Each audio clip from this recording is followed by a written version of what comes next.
uweze kumtengenezea mwili wenye dhabihu na sadaka iliyo hai na kujitambua na uweze kuchaguliwa na Mungu, lazima utenge maisha yako na utenge maisha ya Mungu.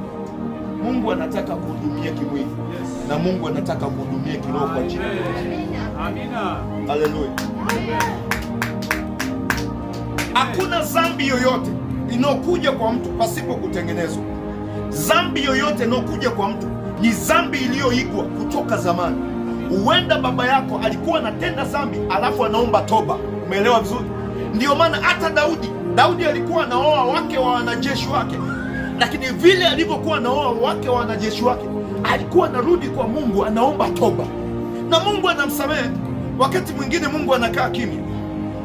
Kwa hiyo Daudi, swala kubwa alilokuwa nalo ni tamaa ya uzinzi. Hatuwezi tukasema kwa Yesu kwamba naye kwa kuwa ameketishwa kwenye kiti cha Daudi ndivyo Yesu naye alienda kukaa kwa makahaba. Hatuwezi kusema hivyo, lakini kuna kusudi la Yesu. Kila alichokuwa anakifanya si sababu ya tabia alizokuwa nazo Daudi. Unanielewa vizuri? Maanake ile tabia ya Yesu kwenda kuketi pamoja na wenye dhambi, alienda kuketi nao kwa sababu kazi aliyokujia katika dunia hii ni kuuisha mwili ulio katika dhambi, auweke katika matendo ya kumwendea Mungu mwenyewe. Na wewe maisha yako iko sababu ya kutengeneza maisha yako, na ndio maana unaweza ukamwona Mariamu alivyotoka kwenda moja kwa moja kwa mtu anaitwa Elisabeti, anafika moja kwa moja kwa Elisabeti. Anapoingia pale, alivyoingia kwenye nyumba tu ya Zakaria, anasema akamkumbatia Elisabeti.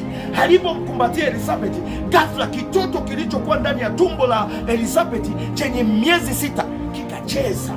Elisabeti akasema, nina furaha ya Bwana iko ndani yangu sasa, na usikia ukuu wa Mungu ulioko ndani yangu, kwamba kumbe nimekumbatiwa na mtu aliyembarikiwa.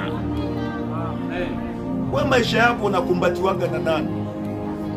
Huenda mke wako mwenyewe anakukumbatia, lakini hakukumbatii kutoka rohoni. Huenda mme wako mwenyewe anakukumbatia, lakini hakukumbatii kutoka rohoni. Huenda wokovu ulionao unasema umeokoka, lakini hujaokoka kutoka rohoni. Bado kuna wakati ambao unamzuia mtu kutokuokoka. Na ni kwa nini unamzuia? Ni kutokana na tabia alizokuwa nazo au tabia zilizoko ndani yake. Na Mungu yuko tayari kufungua maisha ya mtu mmoja, na aliye tayari kubadilisha maisha yake. Hebu tushuke mstari wa 39.